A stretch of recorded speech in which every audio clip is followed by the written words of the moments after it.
Agradecemos al Señor por la bendición que nos da en esta noche, por llegar a un pasaje muy importante que nos llama a la fidelidad a pesar de todo. La fidelidad a pesar de todo. Este es el título de nuestro estudio de Deuteronomio 13, Deuteronomio capítulo 13. Aquí Moisés le dio a los israelitas varios ejemplos de cómo aplicar el segundo mandamiento del Decálogo. ¿Cuál es el segundo mandamiento? Lo vimos en Deuteronomio 5, 8 y 9. Deuteronomio 5, 8 y 9, dice así el texto ahí en Deuteronomio 5, 8, no harás para ti escultura, ni imagen alguna de cosa que esté arriba en los cielos, ni abajo en la tierra, ni en las aguas debajo de la tierra. En el 5, 9, no te inclinarás a ellas ni las servirás, porque yo soy Jehová tu Dios fuerte, celoso, que visito la maldad de los padres sobre los hijos hasta la tercera y cuarta generación de los que me aborrecen. Entonces, aquí en Deuteronomio capítulo 13, el Señor a través de Moisés le dio a los israelitas varios ejemplos de cómo aplicar este segundo mandamiento. Y aquí en Deuteronomio 13 somos instruidos a ser fieles al Señor a pesar de tres situaciones. Uno, somos instruidos a ser fieles al Señor a pesar de experiencias agradables. En segundo lugar, somos instruidos a ser fieles al Señor a pesar de parientes cercanos. Y en tercer lugar, somos instruidos a ser fieles al Señor a pesar de multitudes grandes. A pesar, en primer lugar, de experiencias agradables, parientes cercanos en segundo lugar y en tercer lugar, multitudes grandes. ¿Qué quiere decir esto? Veamos esto a detalle. Esto es algo tan común en la vida diaria. Vean la primera ahí en Deuteronomio 13, comenzando realmente en el 12:32, vamos a explicar por qué. Debemos ser fieles al Señor en primer lugar, a pesar de experiencias agradables. A pesar de experiencias agradables. Esto lo vemos aquí en Deuteronomio 12:32 hasta el 13:5. 12:32 hasta el 13:5. Comencemos ahí en el 12:32. 12:32. ¿Por qué empezar ahí? Porque este es el primer versículo del capítulo 13 en la Biblia hebrea. Y así dice el 12:32 en nuestra Biblia. Cuidarás de hacer todo lo que yo te mando. No añadirás a ello, ni de ello quitarás. Esto se aplica a todo mandato del Señor, por supuesto, pero de manera específica aquí. Esto se aplica a lo que dice el capítulo 13. Y lo que vemos aquí es que hacerse esculturas y adorarlas demostraba una desobediencia y alteración de la palabra de Dios. Entonces, escuchen esto. Hacer esculturas y adorarlas demostraba una distorsión del Señor y de su palabra. Una verdad muy importante que vamos a remachar a lo largo de este estudio.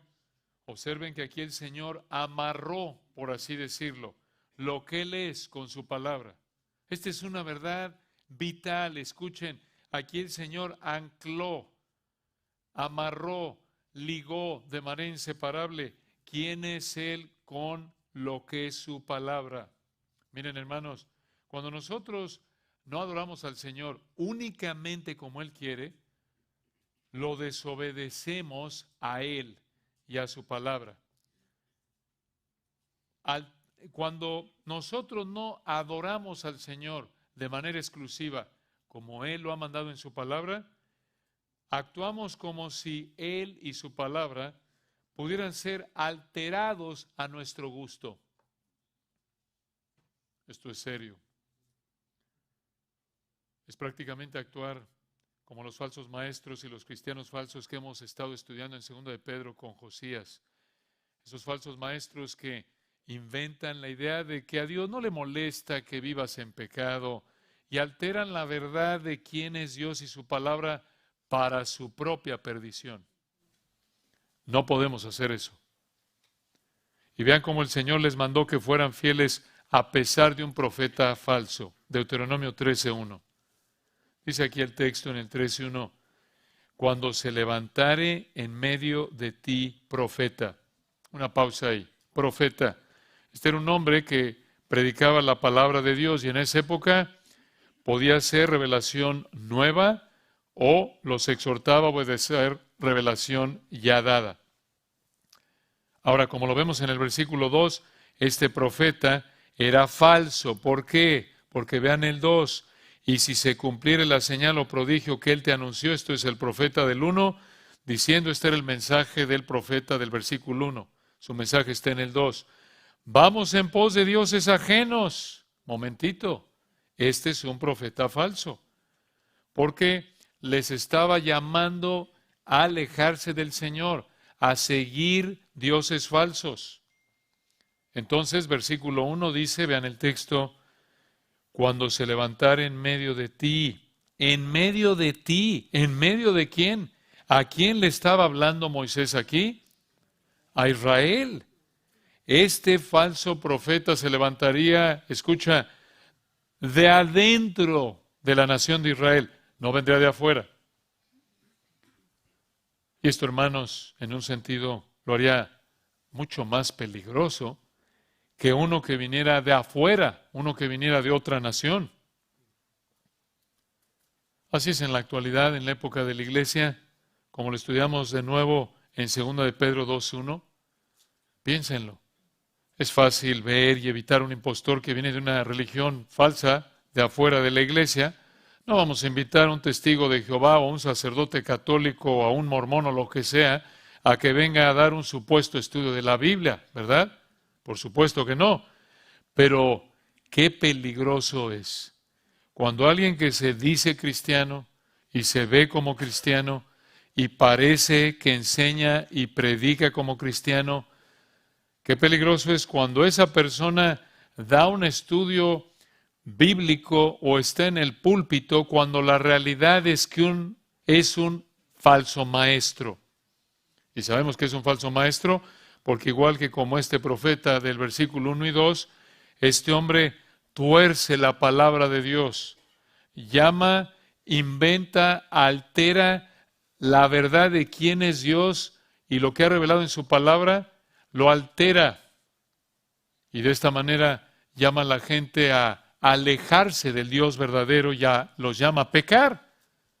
Pero qué peligroso es cuando esa persona que altera la verdad de quién es Dios, cuando distorsiona su palabra para alejar a la gente de Dios, esa persona se ve como cristiano, parece que es cristiano, actúa como cristiano, enseña hasta cierto punto como si fuera cristiano. Eso es peligroso. Eso es más peligroso que alguien que abiertamente está profesando una religión falsa. Ese hombre es mucho más peligroso que el falso maestro de afuera. Mucho más. Y Satanás lo sabe. Y por eso usa a sus impostores disfrazados como hombres de Dios, como dice 2 Corintios 11, 13 al 15. El mismo Satanás se disfraza como ángel de luz. Y por eso tenemos que estar alerta. Tenemos que examinar todo lo que escuchamos con la palabra de Dios. Tenemos que filtrar todo lo que escuchamos por el filtro de la palabra de Dios correctamente interpretada. Esto es examinarlo todo, retener lo bueno, absteneos de toda especie de mal. Primera de Tesalonicenses 5, 20 al 22 lo dice. Y evitar cualquier persona o enseñanza que nos llame a pecar y que contribuya a que nos alejemos del Señor. Tenemos que evitarlo, de manera total. Y vean de nuevo el versículo 1, Deuteronomio 13:1. Cuando se levantare en medio de ti profeta, y escuchen esto, o soñador de sueños. Esto indica que era mediante sueños que supuestamente recibía revelación este profeta. Por lo que vemos en los siguientes versículos, esta revelación no era de Dios, porque este era un falso profeta que quería desviar a Israel del Señor. Y este falso profeta, escuchen esto, iba a anunciar que iba a hacer un milagro para dar la apariencia de que era genuino. ¿Dónde dice eso?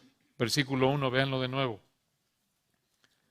Cuando se levantare en medio de ti profeta o soñador de sueños, y te anunciare señal o prodigios, versículo 2, y si se cumpliere la señal o prodigio que él te anunció, diciendo, vamos en pos de dioses ajenos que no conociste y sirvámosles. Esto indica que el profeta habría violado lo que el Señor dijo en Deuteronomio 12:32. Este hombre, este falso profeta, no habría cuidado de hacer todo lo que el Señor mandó, lo habría alterado. Escuchen, en lugar de decirle a Israel lo que dice el segundo mandamiento de Deuteronomio 6:14, no andaréis en pos de dioses ajenos, les dijo Deuteronomio 13:2, vamos en pos de dioses ajenos. Esto fue exactamente lo opuesto de lo que el Señor les dijo allá atrás también en Deuteronomio 11:28. Allá en Deuteronomio 11:28 el Señor les había dicho, miren, si ustedes van en pos de dioses ajenos que no habéis conocido, los voy a juzgar. Entonces, este malandrín con todo y su milagrote quería llevar a Israel a la destrucción. ¡Qué peligro! Y al enfrentar esta situación, esto es lo que Israel debía hacer. Versículo 3, Deuteronomio 13:3. No, en el hebreo, nunca, es una negación permanente, nunca darás oído a las palabras de tal profeta ni al tal soñador de sueños. Observen, hermanos, este falso profeta habría hecho un milagro, aparentemente. Dices tú, ¿cómo? ¿Cómo lo hizo? Bueno, aparentemente lo hizo por el poder de Satanás. El texto indica aparentemente que fue un milagro genuino. Entonces eso apunta que aparentemente por el poder de Satanás lo hizo como los hechiceros egipcios, ¿recuerdan? Allá en Éxodo 7:11 con Moisés. Pero observen algo muy importante.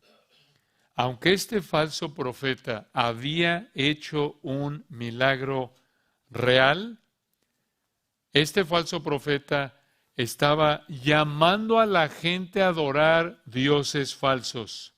Estaba llamando a la gente a violar el segundo mandamiento del Decálogo. Estaba llamando a la gente a desobedecer la palabra de Dios, a desobedecer a Dios mismo. Entonces, aunque la experiencia del milagro fuera real, era más importante que obedecieran lo que el Señor les había mandado en su palabra. Vean qué verdad tan importante. De nuevo, como lo vimos con Josías en 2 de Pedro 1:19. 2 de Pedro 1:19, escuchen esto en resumen. Las Escrituras tienen más autoridad que tu experiencia. Las Escrituras tienen más autoridad que tu experiencia, incluso si tu experiencia fuera genuina. Dices, ¿cómo? Sí, 2 de Pedro 1:19. Escúchenlo, acompáñenme ahí por un momento, porque es importante repasar esta verdad vital que estudiamos a fondo con Josías y los animo a que la repasen o, si no la has escuchado, consulta ahí en la página de internet y busca el estudio de 2 de Pedro 1:19 de Josías. 2 de Pedro 1:19, dice aquí el texto, Pedro hablando aquí, el Espíritu de Dios a través de Pedro, en el 1:19, 2 de Pedro 1:19. Tenemos también la palabra profética más segura o más confiable. Ahora, ¿qué es la palabra profética? La Escritura. ¿Cómo sabemos eso? ¿Cómo sabemos que 2 de Pedro 1:19, cuando dice la palabra profética se refiere a la Escritura? Versículo 20. Entendiendo primero esto, que ninguna profecía de la Escritura. ¿Se dan cuenta? La palabra profética de 2 de Pedro 1:19 es la Escritura. Entonces, dice 2 de Pedro 1:19, escuchen, tenemos también la palabra profética, la Escritura, más segura, más confiable. Pedro está diciendo, la palabra de Dios, la Escritura, es más confiable, es más segura que ¿qué? Que la experiencia que Pedro tuvo en la transfiguración en los versículos 16 al 18. Allá hablo de la transfiguración, recuerdan. Por tiempo no lo vamos a ver. Entonces, Pedro dijo, mucha atención, la Escritura es más confiable que la experiencia de la transfiguración. ¿Fue real la experiencia de la transfiguración que Pedro tuvo ahí atrás en Mateo 17? ¿Pasó realmente? Por supuesto, sí. Pedro está diciendo, miren, la Escritura es más confiable que la experiencia de la transfiguración, incluso cuando esa experiencia fue real. Incluso cuando en esa experiencia hubieron 3 testigos que vimos lo que pasó, Pedro, Jacobo, Juan. Y escuchen esto, incluso cuando esos 3 testigos fueron apóstoles, y no cualquier apóstol, sino el círculo más cercano de apóstoles, los más allegados al Señor, el círculo íntimo. Esto es impresionante, hermanos. Con todo eso, con todo y que la experiencia de la transfiguración es lo que está diciendo Pedro aquí, fue real, incluso cuando hubieron 3 testigos, incluso cuando esos 3 testigos fueron los apóstoles. Y los apóstoles, no solo los apóstoles con A mayúscula, los verdaderos apóstoles, parte de los 12, sino que dentro de los 12, los 3 más cercanos al Señor, Pedro, Jacobo y Juan, incluso con todo eso, el testimonio de la Escritura es más confiable. Qué verdad, hermanos, tan importante. La Escritura tiene más autoridad que nuestra experiencia. Incluso cuando tu experiencia fuera real como la del milagro de Deuteronomio 13. Entonces regresemos al versículo 3. Observen de nuevo el versículo 3 y vean otra verdad muy importante, dice el texto en el 13:3. No. De nuevo, nunca darás oído a las palabras de tal profeta ni al tal soñador de sueños. No debían escuchar las palabras del falso profeta para mantener intactas las palabras del Señor, como lo vimos en el 12:32. Pero vean esto, vean por qué pasaría esto del falso profeta y su milagro real. Versículo 3, escuchen esto. Porque Jehová vuestro Dios os está probando. ¿Escucharon bien? Esa palabra probando se refiere a Jehová vuestro Dios los está evaluando, les está haciendo un examen. Entonces, aquí el Señor, mostrando su soberanía sobre este falso profeta y sus milagros, sin aprobar ni ser el autor de la maldad del falso profeta, el Señor usaría al falso profeta y sus milagros para hacerle un examen a Israel, para probar a Israel. Y al final del versículo 3, vean para qué sería este examen, esta evaluación. Dice el 3 al final, para saber si amáis a Jehová vuestro Dios con todo vuestro corazón y con toda vuestra alma. En otras palabras, la respuesta de Israel a este falso profeta y sus milagros demostraría si iban a guardar el segundo mandamiento. ¿Cómo? Si estaban profundamente comprometidos con que el Señor fuera lo más importante en su vida, o si preferían satisfacer sus deseos pecaminosos y disfrutar de la emoción de la experiencia de los milagros, como alguien dijo. Hermanos, así es con nosotros, incluso en la actualidad, como lo vemos en 2 de Timoteo 4, 2 al 4. ¿Cómo es esto? Ahí en 2 de Timoteo 4, 2 al 4, Pablo le dijo a Timoteo, recuerdan, predica la palabra, predícala, porque vendrá el tiempo cuando no sufrirán, no tolerarán, quiere decir, no soportarán la sana doctrina, sino que teniendo comezón de oír, amontonarán maestros conforme a sus propias concupiscencias. Esto es, van a anhelar tanto que alguien les diga cosas que satisfacen sus deseos pecaminosos que se van a amontonar, van a buscar por multitudes, es la idea, maestros, y apartarán de la verdad el oído y se volverán a las fábulas.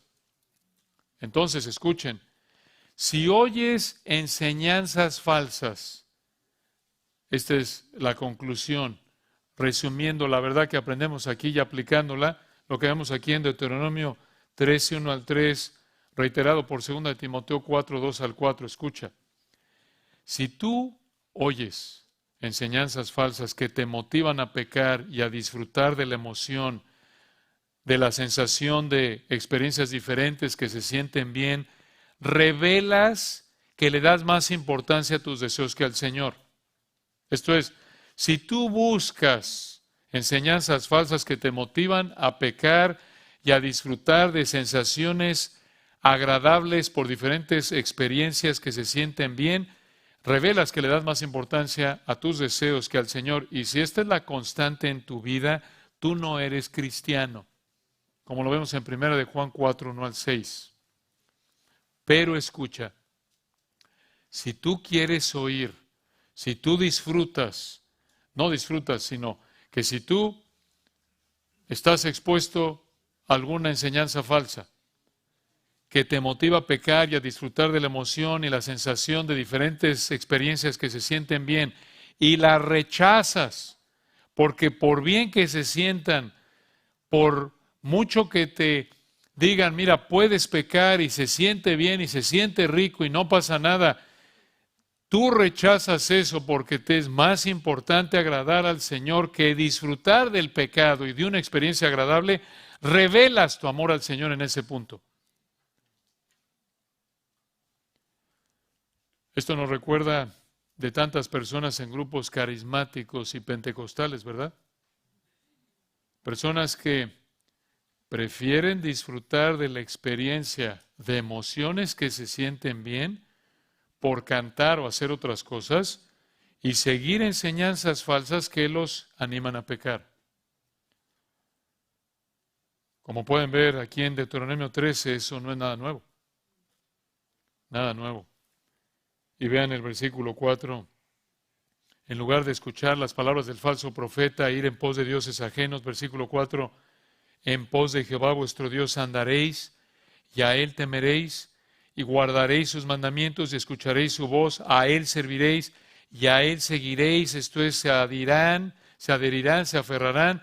Ahí el versículo 7 describe otra vez a lo que hemos visto una y otra vez en Deuteronomio. Esto describe una lealtad suprema, una obediencia sin reservas a cada uno de sus mandamientos. En otras palabras, debido a quién es Él, ellos debían vivir así, de esta manera, evitarían esculturas que representaban dioses falsos y adorarlas. Pero versículo 5, vean esto. Además de hacer esto, vean lo que tenían que hacer con ese profeta de los versículos 1 y 2 que los quería arrastrar a los ídolos. Versículo 5, tal profeta o soñador de sueños ha de ser muerto. Punto.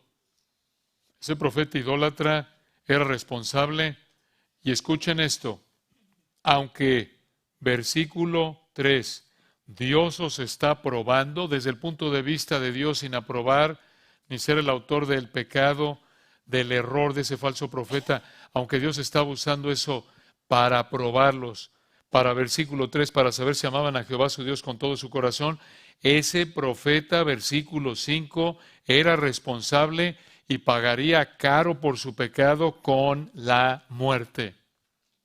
Versículo 5, tal profeta o soñador de sueños ha de ser muerto. El castigo temporal más severo para un pecado, la muerte física. ¿Por qué un castigo tan fuerte? Algunos dirán, oye, pero pues no mató a nadie, no le robó a nadie. ¿Por qué nada más porque versículo 2 dijo, vamos en pos de dioses ajenos y sirvámosles? ¿Por eso lo iban a matar? ¿Qué no está aquí medio exagerado? En absoluto. ¿Por qué? Porque, como lo dijo un comentarista, versículo 5, véanlo, por esto iba a morir este falso profeta. Escuchen, por cuanto aconsejó rebelión contra Jehová vuestro Dios, esto apunta a la fidelidad de Dios, que te sacó de tierra de Egipto. Decimos fidelidad por el nombre de Jehová, Dios fiel. Esa frase que te sacó de tierra de Egipto demuestra su poder. Y continúa el 5, y te rescató de casa de servidumbre. Esto es de esclavitud, esto demostraba el amor del Señor hacia ellos.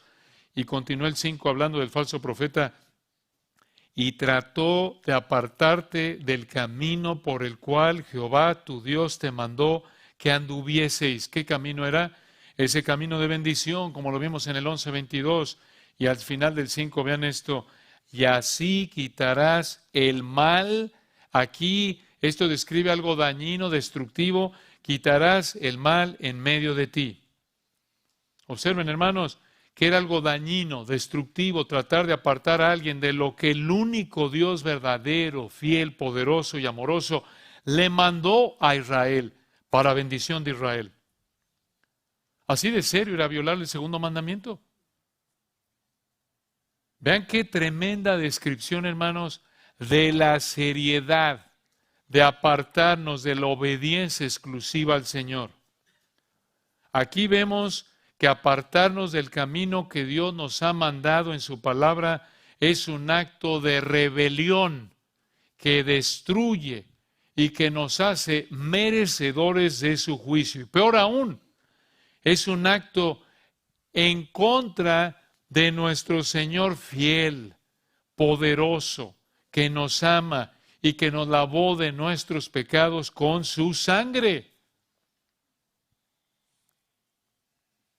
Qué necesario, hermanos, es escuchar la seriedad del pecado, escuchar cómo la palabra de Dios define el pecado, porque entre nuestros deseos pecaminosos alimentados por ideas falsas del mundo, suavizamos, minimizamos la realidad de lo que es el pecado.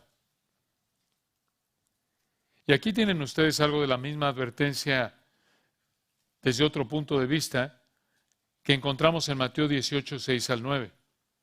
Ahí en Mateo 18, 6 al 9, el Señor condena a aquel que contribuye a que un cristiano peque. Entonces la idea, hermanos, advertida por el Señor en Mateo 18, 6 al 9, es que jamás debemos atrevernos a apartar a un cristiano de obedecer la palabra de Dios. Es algo serio, es algo peligroso, es algo que el Señor odia y juzga de la manera más severa. Por esto, si alguien te está motivando a desobedecer las Escrituras, aunque sea una experiencia placentera, aléjate de esa persona. Aléjate, huye, como dice 2 de Timoteo 2:16, huye. Entonces, aquí en Deuteronomio 13, somos instruidos a ser fieles al Señor a pesar de tres situaciones. En primer lugar, a pesar de experiencias agradables. En segundo lugar, a pesar de parientes cercanos. A pesar de parientes cercanos. Versículos 6 al 11, esto presenta otra situación sumamente triste, sumamente difícil de enfrentar, no solo en esa época, sino incluso en nuestra época, cuando un pariente cercano te motiva a dejar al Señor, cuando un pariente cercano te motiva a pecar. Versículo 6, Deuteronomio 13:6. Si te incitare tu hermano, hijo de tu madre, o tu hijo, tu hija, tu mujer o tu amigo íntimo diciendo en secreto, esto es muy importante, esta incitación en secreto indica que la persona que dijera esto sabía que estaba mal lo que estaba proponiendo aquí. Por eso lo hizo en secreto. Y esto fue lo que le dijo. Vean quién es. Versículo 6. Tu hermano, hijo de tu madre, o tu hijo, tu hija, tu mujer, o tu amigo íntimo. Estas son las personas más cercanas a este israelita. Si esta persona te dice en secreto, versículo 6, vamos y sirvamos a dioses ajenos. Observen, estas palabras son exactamente lo que el primer y segundo mandamiento prohibieron. Y encima de esto, vean cómo esta propuesta iba en contra de la fidelidad del Señor, como alguien dijo, para sus ancestros. Vean lo que dice al final, versículo 6. Vamos y sirvamos a dioses ajenos que ni tú ni tus padres conocisteis. Sus padres no los conocían porque sus padres conocían al Señor, es la idea aquí. Conocían al Señor que había sido fiel con ellos de generación en generación, es la idea aquí. El Dios fiel que no les había fallado, ni a sus padres, ni a sus abuelos, ni a sus ancestros. Entonces, esta invitación del versículo 6 a dejar al Señor venía de las personas más cercanas a ellos, de su sangre, digamos, de sus parientes y amigos más cercanos, y era una invitación a traicionar la fidelidad del Señor y el legado de fidelidad del Señor a sus padres y el legado de fidelidad al Señor de sus padres al Señor. Esto era una tragedia. Y vean versículo 7, cómo el Señor incluyó a cualquier dios de cualquier lugar aquí. Dice el 7, de los dioses de los pueblos que están en vuestros alrededores, cerca de ti o lejos de ti, desde un extremo de la tierra hasta el otro extremo de ella. En otras palabras, no importaba de dónde fueran esos dioses, porque el Señor no es como los dioses falsos de la época, ¿recuerdan? El Señor no solo es Dios en un país, sino que Él es el único Dios vivo y verdadero en toda la creación. Entonces, ¿cómo debían responder esta provocación a violar el segundo mandamiento, esta provocación a pecar? Esta provocación a pecar presentada por alguien tan cercano como un hermano, hijo, esposa o amigo íntimo, esta provocación presentada en secreto, ¿cómo lo debían enfrentar?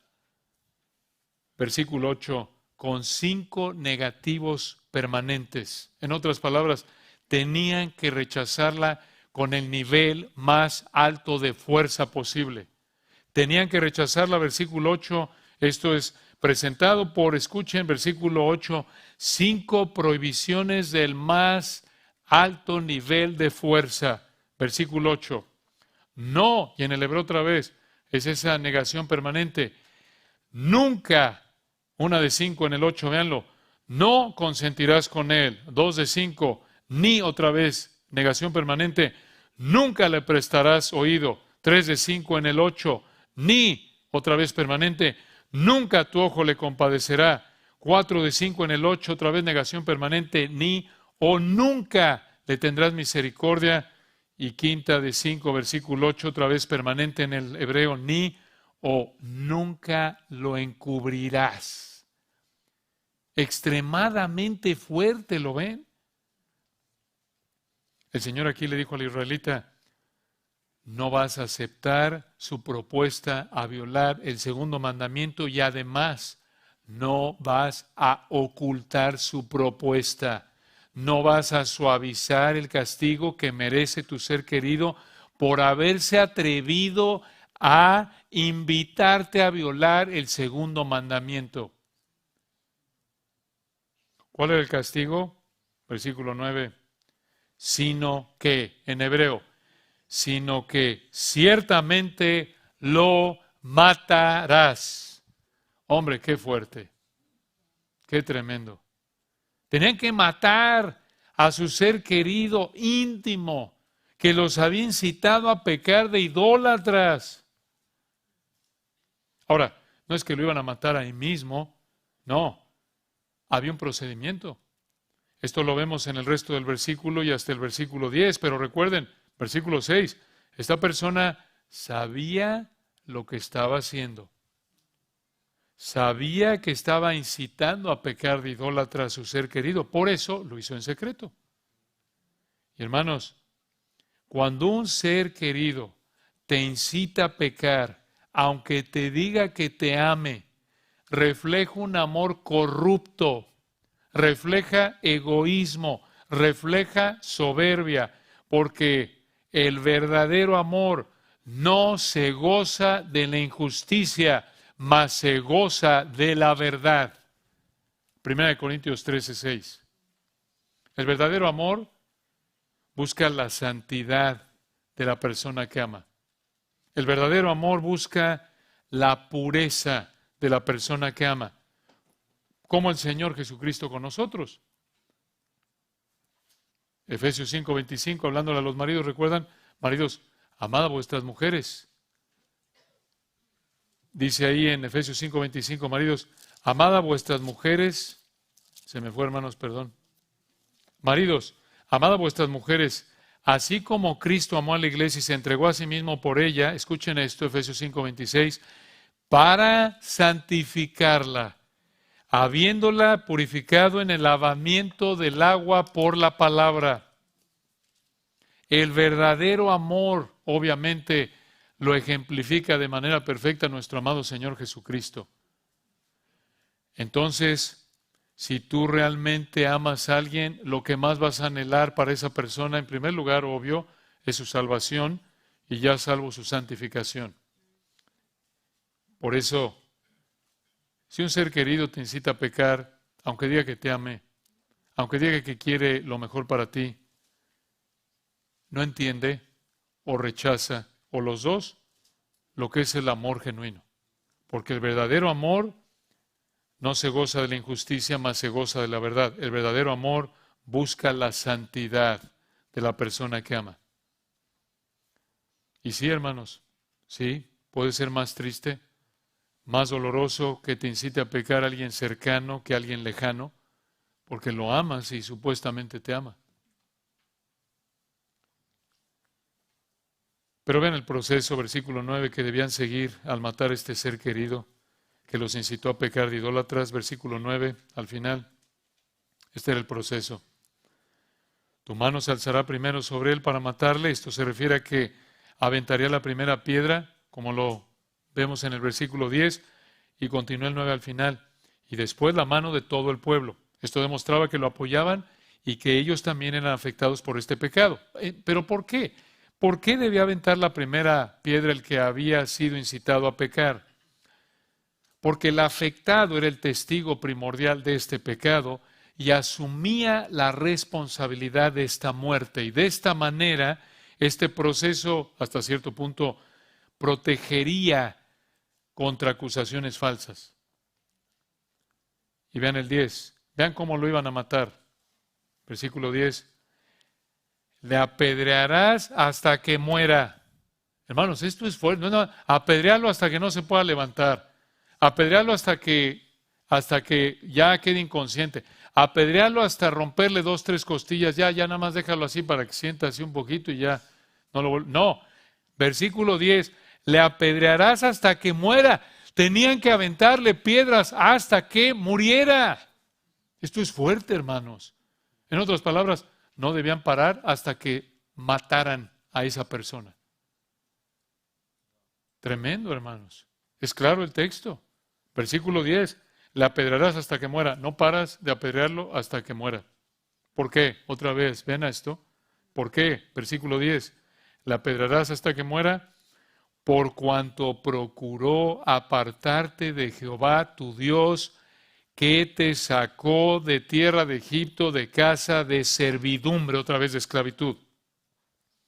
Observen la razón por la que debían matarlo. Debían matarlo porque el versículo 10 había procurado apartar a su pariente. ¿Vean de quién? De Jehová, de Yahweh. Recuerden ese nombre de Dios que apunta a que Él es el Dios que guarda el pacto, el Dios fiel. Ese Dios fiel que te sacó de tierra de Egipto, de casa de servidumbre. ¿Por qué debían matarlo? Porque había procurado apartarlo del Dios fiel poderoso, que les había mostrado su fidelidad, su poder y su amor a liberarlos de la esclavitud en Egipto. Prácticamente, este pariente había procurado hacer lo mismo que el profeta falso del versículo 5, misma idea. Aquí tienen ustedes, hermanos, la razón por la que el Señor castigó este pecado con tanta fuerza. Porque era un ataque directo contra Él. Era una blasfemia. Era un acto de osadía. Era un acto, escuchen, de traición contra el Señor mismo. Contra el Señor fiel, poderoso, amoroso. Un acto, escuchen, de ingratitud contra el Dios fiel que versículo 10 había mostrado su fidelidad, su amor, su poder al haberlo sacado de Egipto de casa de esclavitud. Realmente así es todo pecado. ¿No es cierto? Todo pecado que cometemos cumple con esta descripción. ¿Verdad? 2 Corintios 7:1, por ejemplo, misma idea. Puesto que tenemos tales promesas, limpiémonos de toda contaminación de carne y de espíritu, perfeccionando la santidad en el temor de Dios. Esto nos debe recordar algo de la seriedad del pecado, hermanos. Cuando pecamos estamos atacando de manera directa al Señor fiel, poderoso, amoroso, que nos da toda bendición que disfrutamos todo momento que vivimos. Así de simple. ¿Qué perspectiva? Que el Señor nos ayude a recordar esto. Recordar esta realidad nos fortalece por el poder del Espíritu para resistir la tentación. Aquí es recordar, hermanos, nos vemos tentados a pecar. Piensa, voy a pecar, voy a cometer este acto de ingratitud, voy a fallarle al Señor, lo voy a traicionar, voy a blasfemarlo, voy a mostrar esta osadía de cometer este pecado contra mi Señor, fiel, amoroso, poderoso. Vergüenza nos debe dar, ¿no es cierto? Vergüenza para motivarnos a la santidad. Esa es la idea. Entonces, aquí vemos la prioridad también en esta sección. La prioridad de la relación con el Señor por encima de la relación humana más cercana. Esto es amar al Señor por encima de las personas más cercanas a ti, como el Señor lo manda en Lucas 14:26, llamando a la gente a creer en Él. Si alguno quiere venir en pos de mí, si alguno quiere ser mi discípulo, aborrezca a su padre, madre, hijo, hija, aún su propia vida. Entonces, escucha, si un ser querido, incluso alguien muy, muy cercano a ti, te incita a pecar, en la medida de lo posible, evita su influencia. Evita su influencia. Este es el principio, pero claro, en algunos casos, como entre cónyuges, es más complicada la aplicación, pero pide al Señor sabiduría para aplicar su palabra y evita personas que te inciten a pecar, incluso si son parientes cercanos. Recuerda, nada más que la traición contra tu Señor está en juego. Así de serio es. Así de serio es. El que alguien te incite a que ataques de manera directa a tu Señor, que traiciones a tu Señor, que alguien te motive a mostrar ingratitud a tu Señor fiel, amoroso, poderoso, al pecar, hermano, tienes que evitar eso. Tienes que evitar eso. Y vean aquí, hermanos, en el 11, el efecto que tendría matar este pariente cercano. Vean el efecto, versículo 11. ¿Para qué? Propósito. Si mataban a ese pariente cercano que los había incitado a pecar, ¿para qué? Versículo 11, lo mataban, ¿para qué? 11, para que todo Israel oiga y tema, y no vuelva a hacer en medio de ti cosa semejante a esta. Vean qué sabiduría del Señor. Con un castigo tan fuerte contra la idolatría, el Señor refrenaría al que fuera tentado a hacer esto. Este es el mismo efecto purificador que tiene la disciplina en la iglesia, como lo vemos en 1 Timoteo 5:20, para que todos oigan y vean y teman. Entonces, en este texto tan importante de Deuteronomio 13, somos instruidos a ser fieles al Señor a pesar de 3 situaciones. A pesar, número 1, de experiencias agradables. Número 2, a pesar de parientes cercanos. Y número 3, para terminar, a pesar de multitudes grandes. A pesar de multitudes grandes. Vean ahí los versículos 12 al 18. Y observen la misma idea que en el versículo 5 y 6 vimos. Aquí en el versículo 12 el Señor enfatiza su fidelidad, su poder, su bondad, al darle ciudades donde vivir a Israel. Véanlo en el 12. Deuteronomio 13:12. Si oyeres que se dice de alguna de tus ciudades que Jehová tu Dios te da para vivir en ellas, 13, que han salido de en medio de ti hombres impíos, la idea aquí a partir del hebreo que estos son hombres de lo peor.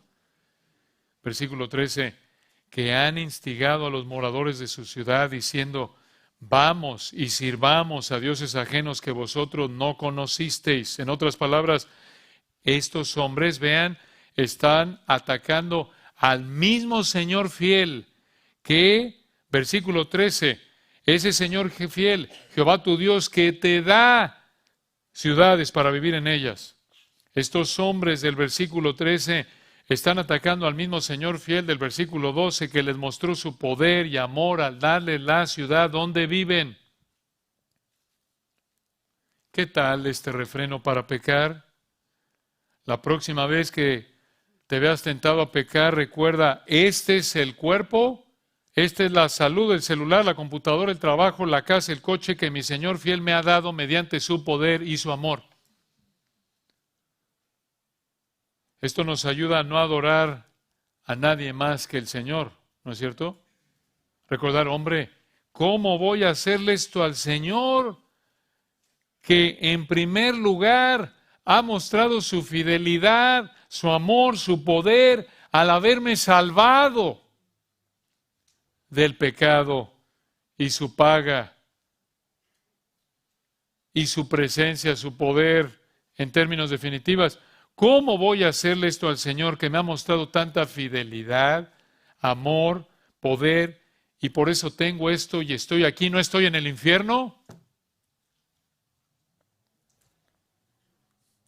Como lo dice un autor, escuchen, si los israelitas paraban al profeta falso y al pariente cercano de los versículos 1 al 11, podrían evitar que se extendiera el pecado al nivel del grupo grande del versículo 12. Vean la sabiduría del Señor, hermanos. Perfecta. Pero si oían que unos hombres impíos estaban instigando a otros a violar el segundo mandamiento, vean cómo debían enfrentarlo. Versículo 14, vean el cuidado y la justicia en términos legales, vamos a decirlo así, en términos de aplicación del castigo, con el que debían enfrentar la situación. Versículo 14. Si ellos, otra vez, oían en el 13, véanlo de nuevo, en el 13, que han salido de en medio de ti, 12, vean ahí, regresan ahí para que vean todo el desarrollo aquí del texto. En el 12, si oyeres que se dice de alguna de tus ciudades que Jehová tu Dios te da para vivir en ella, recuerden, si oyeres, en el 13, que han salido de en medio de ti hombres impíos que han instigado a los moradores de su ciudad, diciendo, vamos y sirvamos a dioses ajenos que vosotros no conocisteis, este era el procedimiento. 14, tú inquirirás y buscarás y preguntarás con diligencia, o como lo traduce la Legacy Standard, preguntarás minuciosamente. Y, versículo 14, si pareciere verdad cosa cierta, igual como lo dice la Legacy, y si es verdad y el asunto es confirmado, 14 continúa, que tal abominación, esto se refiere a la incitación a alejarse del Señor del versículo 13, se hizo en medio de ti. 15, observen, una vez que habían investigado en profundidad, se había confirmado esto. Versículo 15, así tenían que proceder con esos hombres que habían instigado a otros a pecar. Versículo 15, irremisiblemente o ciertamente, como dice la Legacy, herirás a filo de espada a los moradores de aquella ciudad, destruyéndola con todo lo que en ella hubiere, y también matarás sus ganados a filo de espada. ¿Por qué? Porque esto implica que todas esas personas habían participado en esta instigación, habían encubierto esto. Ahora, podría apuntar a que no habían obedecido la primera parte del capítulo 13. Prácticamente los que tenían que tratar como una ciudad, prácticamente los tenían que tratar como una ciudad cananea, como lo vimos en Deuteronomio 7. Y observen en el 16. Y una vez que mataren todo lo que había en esa ciudad, versículo 16, juntarás todo su botín en medio de la plaza y consumirás con fuego la ciudad y todo su botín, todo ello como holocausto. Observen esto, quiere decir como una ofrenda dedicada a ser juzgada, que demostraba obediencia, como holocausto a Jehová tu Dios, y llegará a ser un montón de ruinas para siempre, nunca más será edificada. ¿Por qué? ¿Por qué no la podían reedificar? Porque las ruinas serían un recordatorio constante de que no debían violar el segundo mandamiento y debían adorar exclusivamente al Señor. Versículo 17, vean. Y no se pegará tu mano nada del anatema, quiere decir de lo que fue dedicado a destrucción, del versículo 16. ¿Para qué? Para que Jehová se aparte del ardor de su ira y tenga de ti misericordia y tenga compasión de ti y te multiplique como lo juró a tus padres. Escuchen esto, versículo 18, como la voz de Dios eran los mandamientos que tenían que obedecer. Véanlo aquí en el 18, cuando obedecieres a la voz de Jehová tu Dios, guardando todos sus mandamientos que yo te mando hoy. Vean aquí en el 18 equipara la voz de Dios con los mandamientos que tenían que obedecer. Entonces, como les dijo en Deuteronomio 4, 15 al 16, esto debía recordarles que no vieron ninguna figura cuando Dios habló con ellos en el monte Sinaí, por lo tanto, no debían hacer ninguna estatua para adorarla. Y observen versículo 18 al final, cómo termina el texto, Deuteronomio 13, 18. Para hacer lo recto ante los ojos de Jehová tu Dios. Si ellos obedecían los mandamientos del Señor que vemos aquí en el capítulo 13 y los demás que les había dado, el Señor dejaría de estar enojado contra ellos por el pecado de ellos y el Señor les mostraría compasión y disfrutarían de la bendición prometida a Abraham. Y observen de nuevo, hermanos, esta verdad al final del versículo 18 que hemos visto ya en Deuteronomio varias veces. Hacer lo recto ante los ojos de Dios es obedecer los mandamientos del Señor. Es como Efesios 6:1. Los hijos deben obedecer a sus padres porque esto es justo. ¿Qué quiere decir eso? Porque es correcto. Porque así lo definió Dios. Y aquí en Deuteronomio 13, el Señor es otra vez el que determina lo que es correcto al adorarlo.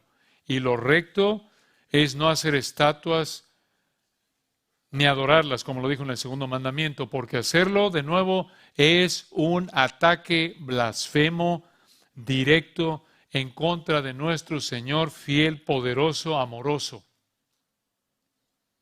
Entonces, hermanos, cuando pecamos, tomamos las bendiciones del Señor y lo atacamos con ellas. Vean qué ingratitud. Cuando pecamos, tomamos el cuerpo, la mente, todo lo que nos da y lo usamos para atacarlo. Es como un hijo que toma un regalo que le dio su papá para golpear a su papá con el regalo. Que el Señor nos ayude a recordar estas verdades para no atacarlo al desobedecerlo. Oremos. Padre, te damos gracias por este texto tan importante, tan útil. Reconocemos con gratitud cuánto nos ayuda este texto para darnos una definición correcta, real, verdadera de lo que es el pecado, de la seriedad del pecado, de tu perfección, de tu poder, tu fidelidad, a la luz de nuestro pecado. Ayúdanos, Padre, a entender estas verdades tan ricas. Gracias por la perfección de tu palabra, porque refleja tu perfección. Que recordemos que cualquier pecado que cometemos, sea interno o externo, siempre es un ataque directo contra ti. Es un atentado contra ti, contra tus perfecciones. Es una expresión de ingratitud, de osadía, de rebeldía. Que esto nos motive, Señor, a alejarnos del pecado. Que estas verdades nos fortalezcan por el poder de tu Espíritu para ver la tentación, ver el pecado como lo es. Un acto de traición blasfema contra nuestro Dios, nuestro Padre, nuestro Señor, amoroso, poderoso, fiel. Gracias, Señor, por tu verdad. Y oramos porque si alguien en esta noche no tiene el privilegio, el gozo de conocerte a ti, al Dios fiel, poderoso, amoroso, que abra su entendimiento, que entienda que de tal manera amaste tú al mundo que has dado a tu Hijo unigénito, para que todo aquel que en él cree no se pierda, mas tenga vida eterna. Que entienda que la libertad de la esclavitud al pecado, el perdón de pecados, para no recibir lo que merece infierno eterno, si tú le quitas la vida hoy sin haberse arrepentido, todo eso solo es posible a través de la fe en arrepentimiento en base a la vida, muerte y resurrección de nuestro amado Señor Jesucristo. Gracias, Señor, por esta noche, por esta bendición, este regalo que nos diste de estar juntos. Amén.